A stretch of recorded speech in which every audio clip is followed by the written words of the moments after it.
네, 슬기로운 라디오 생활 2부 베이징 동계올림픽 소식 준비했습니다. 우리나라 피겨스케이팅의 새 역사를 쓴 차준환 선수부터 오늘 있을 경기 소식까지 한번 쫙 짚어보겠습니다. 함께 하실 분 최동호 스포츠 평론가 나오셨습니다. 안녕하십니까? 예, 안녕하세요. 아우, 요즘에 뭐 하루 종일 TV 앞에 계신가요? 하루 종일 TV 앞에 있다가 예. 뭐 조금씩 뭐 이 그 여의도에도 가고 네. 상암동에도 오고 소식 전하고 뭐 그렇게 하고 있죠. 저는 올림픽이 이제 가까이서 치러지니까 예. 원래 이렇게 아침부터 저녁까지 쭉 열렸나 그런 생각이 들더라고요. 아, 그게 저한테도 굉장히 중요합니다. 그러니까 유럽이나 미국에서 열리면 시차 때문에 밤에 그렇죠. 경기 중계 보고 네. 아침서부터 방송하고 또 끝나고 들어가면 또 밤에 경기 보고 굉장히 그러네요. 힘들었었거든요. 네.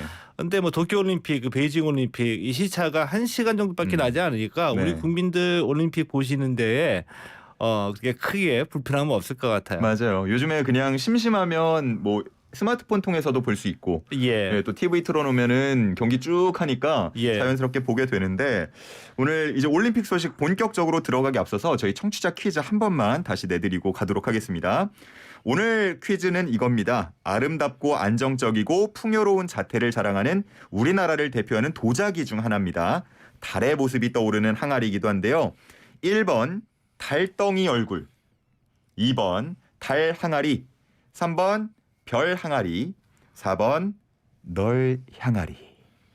혹시 정답 아시겠나요? 널 항아리?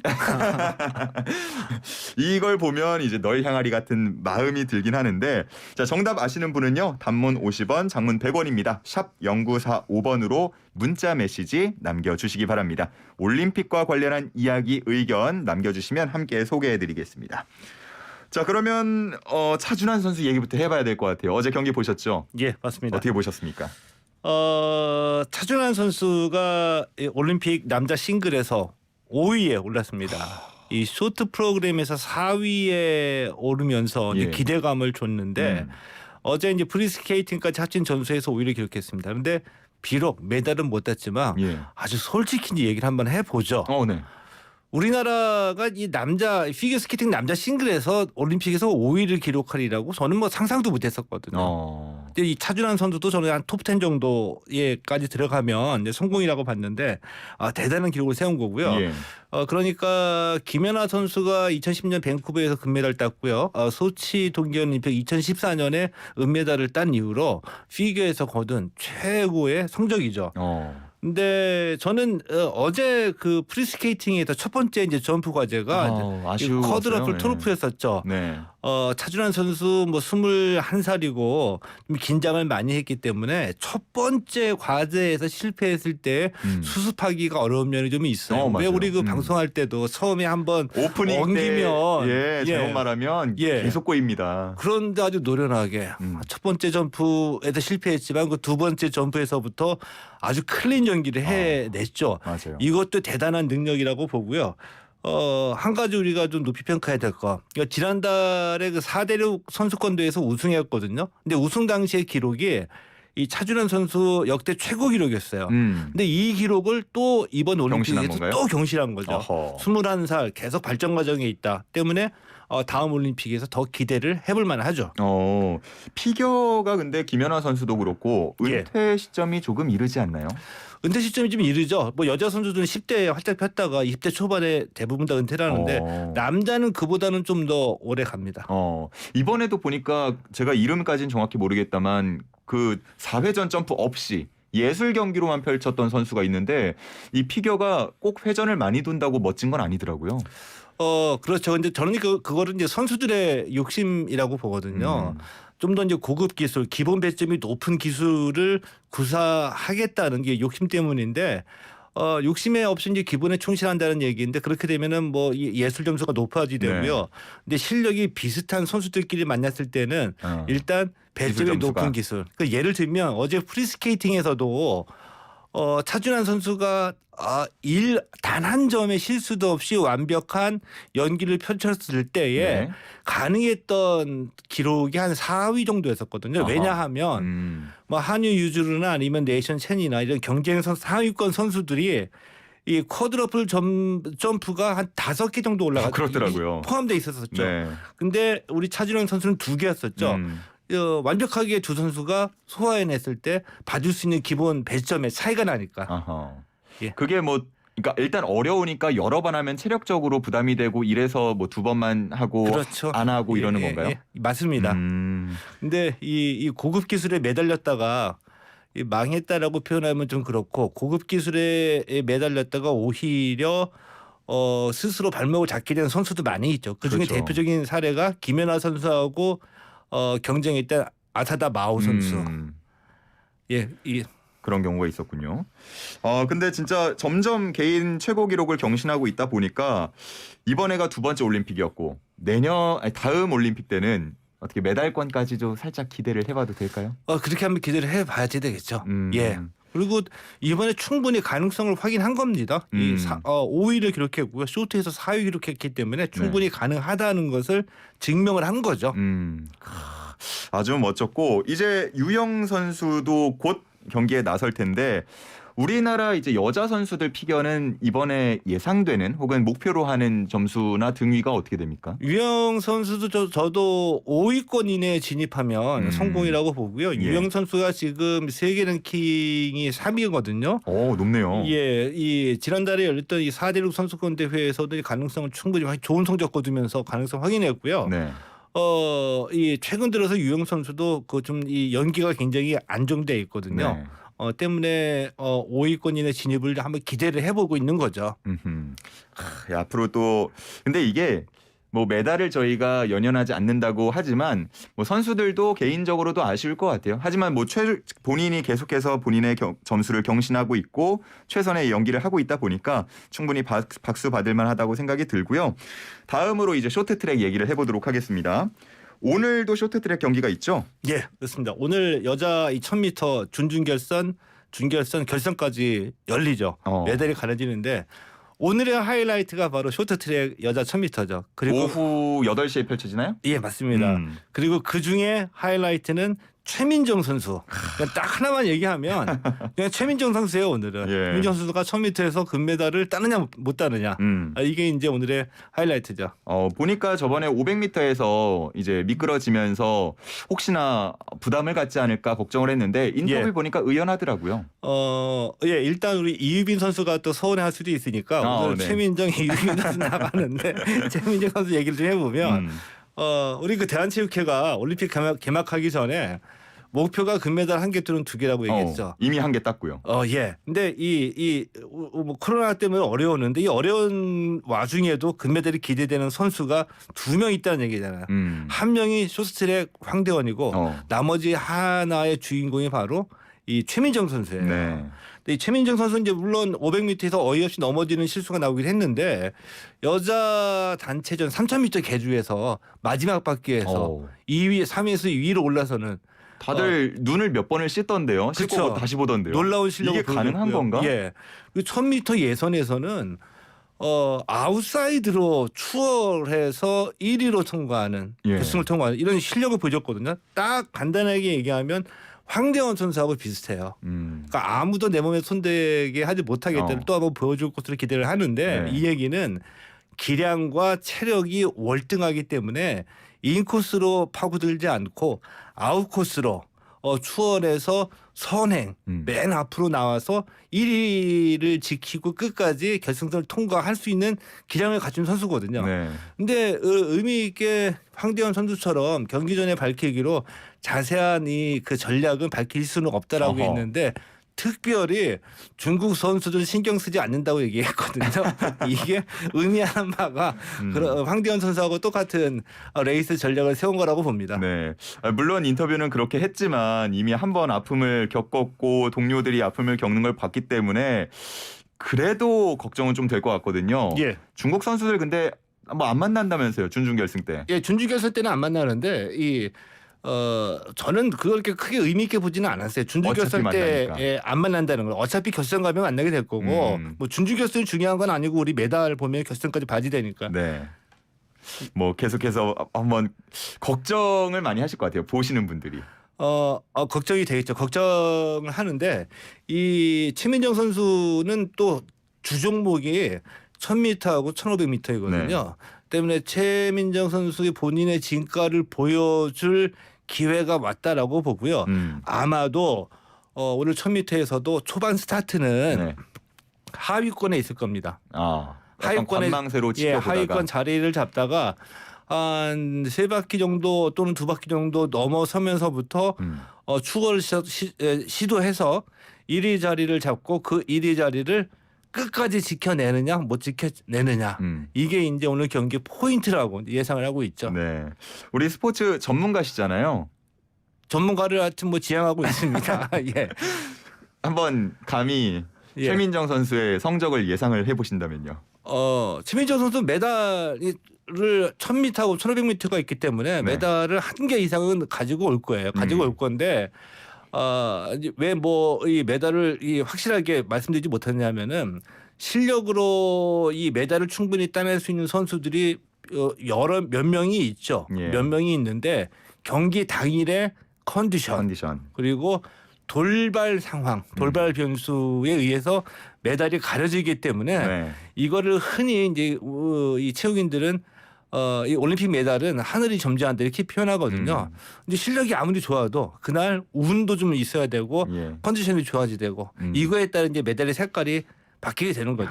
역시 평론가이시고 전문가이신 것 같습니다. 제가 다른 분들한테 물어봤으면 금메달이요 이렇게 쉽게 얘기했을 것 같은데.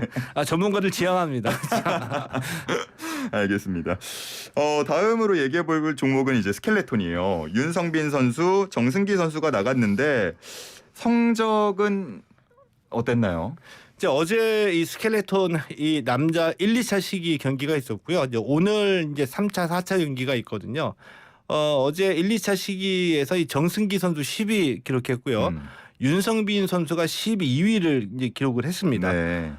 윤성빈 선수는 뭐 잘 아시는 것처럼 평창 동계올림픽 때 스켈레톤 금메달을 따내면서 일약 스타가 됐죠. 근데 이 평창 동계올림픽 이후에 좀 부상도 있었고 좀 부진하기도 했었고 코로나19 때문에 많이 그 훈련도 하지는 못했어요. 그래서 좀 부진했죠. 이제 그래서 올림픽 개막하기 전에 현재의 나의 컨디션이나 실력으로는 좀 메달이 어렵다 이렇게 이제 얘기하기도 했었고요. 다만 우리가 좀 희망적으로 본 거는 이제 그동안 우리가 스켈레톤 하면은 윤성빈 선수 얘기만 했잖아요. 그렇죠. 근데 이제 앞으로는 정승기 선수 얘기를 하게 될 것 같아요. 일단 순위가 더 높네요. 예, 10위고. 윤성빈 선수가 12위, 정승기 선수가 일단 1, 2차 시기 합계는 10위. 그렇죠. 예, 그리고 이제 22살이기 때문에 이 윤성빈 선수의 뒤를 이어서 스켈레톤을 끌고 간 선수가 나타났다는 점에서 굉장히 반가운 거죠. 예, 저도 예전에 그 경기 전에 인터뷰를 보니까 윤성빈 선수가 뭐 나보다 훨씬 더 잘하지만 내가 알려줄 수 있는 게 있다면 다 전수해주겠다 이런 얘기를 하더라고요. 이런 선후배 관계도 참 보기 좋은 것 같고. 근데 이 스켈레톤 같은 경우에는 이 루지도 그렇고 이제 봅슬레이도 그렇고 이게 개최국이 절대적으로 유리하죠. 우리도 많이 타 보니까. 그런 우리도 건가요? 그 이점을 평창 때 봤고요. 윤성빈 선수가 아무래도 심적인 부담이 있는 상태에서 아마 좀 부적같이 생각을 했던 이 아이언맨 헬멧 있지 않습니까? 그거를 쓰고 나섰다면 조금은 더 금메달의 그 기억을 떠올리면서 탔을 텐데 이게 그냥 갑자기 검은 헬멧을 쓰고 나오더라고요. 왜 그런 건가요? 윤성빈 선수가 평창 동계올림픽에서 금메달 따고 난 뒤에 아이언맨으로 대단한 그 히트를 쳤죠. 히트 상품이었습니다. 몸도 다부져가지고 정말 아이언맨 같은 느낌이 들었거든요. 그런 느낌이 들었죠. 자, 그런데 이번에는 아이언맨 헬멧을 쓰지 못했죠. 왜냐하면은 그 IOC의 제재 때문인데 IOC의 규정에 이 참가자의 모든 아이템에서 여기서 말하는 아이템은 뭐 장비, 헬멧 이런 걸 얘기하는 거거든요. 여기서 이 제3자의 특징적인 표식이 없어야지 된다라고 얘기했는데 제3자라고 하는 거는 올림픽 과 관련된 거를 제한 비올림픽적인 요소 또 특정 회사의 상표 같은 것들을 제외해야 된다는 얘기예요. 그러니까 이 아이언맨도 이 아이언맨 그 특정 이인의 어떤 홍보라든지 이게 될 수가 있겠죠. 영화나 이 콘텐츠에 관한 때문에 이거를 제거해야 되는 게 이게 원래는 맞습니다. 맞는데 그래서 연습 경기 끝나고 난 뒤에 이 본 경기에 출전하기 전에 이 아이언맨 헬멧 못 쓴다라는 게 제재가 들어와서 여분으로 준비했던 검은 헬멧을 쓰고 왔는데 이 제재가 맞아요. 자, 그러면은 원칙적으로는 평창 때는 왜 이걸 허용했느냐라고 물으시는데 평창 때는 그냥 그 개최국의 이점이라고 할까요? 뭐 이렇게 봅니다. 그리고 또 다른 예가 평창 때 쇼트트랙에서 제가 김아랑 선수를 기억하는데 네. 우리 세월호 의미하는 세월호 희생자 추모하는 노란 리본 달고 네네네. 뛰었었거든요. 네. 원칙적으로 보면은 이것도 IOC의 그 제재 사항이 됩니다. 그런데 리본 달았거든요. 이것도 어떻게 개최국의 어떤 그 이점이라고 봐야 되겠죠. 일각에서 제기하는 뭐 미중 갈등 때문이다 이런 거는 조금 과한 추측이다. 뭐 해석이 다를 수도 있기 때문에 과한 해석이라고 봅니다. 원칙적으로 이거 제재할 수 있다고 봅니다. 예. 근데 여기서 추가로 나오는 항상 얘기가 정승기 선수는 거북선 헬멧을 준비해 갔는데 예. 거북선 모양의 이 헬멧을. 근데 이것도 바뀌었단 말이죠. 예를 들면 우리 도쿄올림픽 때 우리 선수촌에서 이순신 장군의 그 명언을 패러디한 현수막을 달았다가 일본 측에서 항의해가지고 결국에는 저기 철거했잖아요. 네네네. 그러니까 이 IOC의 규정에는 이게 정치적인 메시지라고 이제 규정이 돼 있는데 네. 이게 해석의 여지가 너무 분분하죠. 아하. 만약에 그 토를 달고 네. 이 거북선에 관한 그 역사적인 사실을 가지고 일본 측에서 항의할 수도 있겠고, 근데 우리는 물론 이제 그런 의도는 아니지만 이게 이제 IOC 입장에서는 이런 빌미를 네. 줘서는 안 된다고 판단할 수는 있겠죠. 그래서 제3자의 표식은 허용이 안 된다고 규정을 넣은 건데 네. 우리는 이제 그렇게 좀 이해를 좀 해야 된다라고 봅니다. 제가 이제 우리나라 선수들을 응원하는 입장이고 우리 선수들이 준비해 간 것들을 못했으니까 너무 아쉬운 마음이 커서 그런지 예. 아니 외국 선수들은 해골 막 이런 헬멧 쓰고 나오던데 이런 건 뭐 종교적으로 문제되고 이런 거 없습니까? 이건 제재 안 됩니까? 어떤 종교일까 좀 궁금해지기도 하는데.